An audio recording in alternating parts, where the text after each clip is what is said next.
L'endemà li digueren que havien passat la nit a la taulada per veure com es feia de dia. I ara? Vés i explica-ho! Es ficà pels arbres i el sentí caminar al seu darrere. Queia una plugeta fina.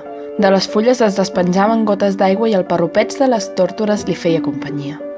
Pensava, han vist com es feia de dia a la taulada, però jo vaig veure papallones i ells no. Així que s'havia despertat, havia corregut a dir-ho a l'àvia, que estava esmorzant. L'àvia li havia dit, sí que em fa quedar parada, senyor Jaume. Les taulades són per estar-hi a sota, no hi vagi mai, vostè. Havia fet que no amb el cap i aleshores l'àvia havia dit a la Miquela, ensenyi el cardenal al senyor Jaume. La Miquela havia obert un armariet i n'havia tret una branca amb un ocell vermell. Li guardo per quan sigui gran. És un ocell que havia estat viu i ara és mort. Toqui'l, senyor Jaume.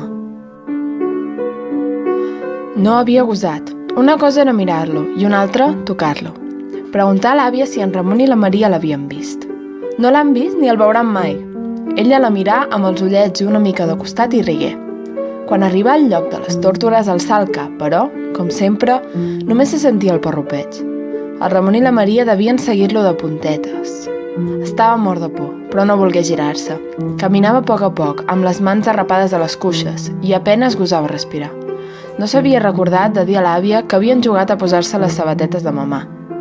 Li ho aniria a dir abans de que la senyoreta Rosa el fiqués al llit. I també li diria que l'havien seguit per sota els arbres, per fer-li mal. En Ramon se li havia posat al costat i sense mirar-lo li preguntà «Ja s'ha anat a explicar que aquesta nit érem a la taulada, xerraire? No has tingut temps, oi?» Li clava un cop de puny al mig del pit com un cop de pedra. En Jaume arrencà a córrer cap a l'aigua, però en Ramon tenia les cames més llargues i l'atrapà de seguida. Havia collit la forca de terra i la hi posà al coll. «Quiet!» Topà amb la soca de l'arbre. «Deixa'm, que em fas mal!» La Maria li passà una mà per la galta, com la mamà, i li digué «Pobre nyicris». Tenia la mà dolça i els ulls li brillaven com les estrelletes que anaven caient de les fulles. A Ramon cridà «Ara!»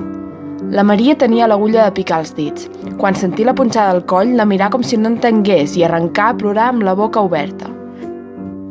Tenia les mans crispades. Els mirava. Es volgué treure la forca del coll i en Ramon l'empenyé.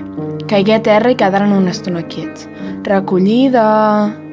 Tot d'una el bosc s'il·luminà. Un sol petit i rodó de color taronja botia pels entre els arbres i les fulles, que s'havien tornat vermelles.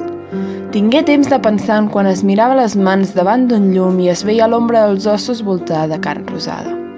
La forca l'havia acostat a l'aigua. Estava dintre de l'aigua, d'esquena, i les fulles i les branques s'anaven tornant petites, i tot semblava que fos molt lluny.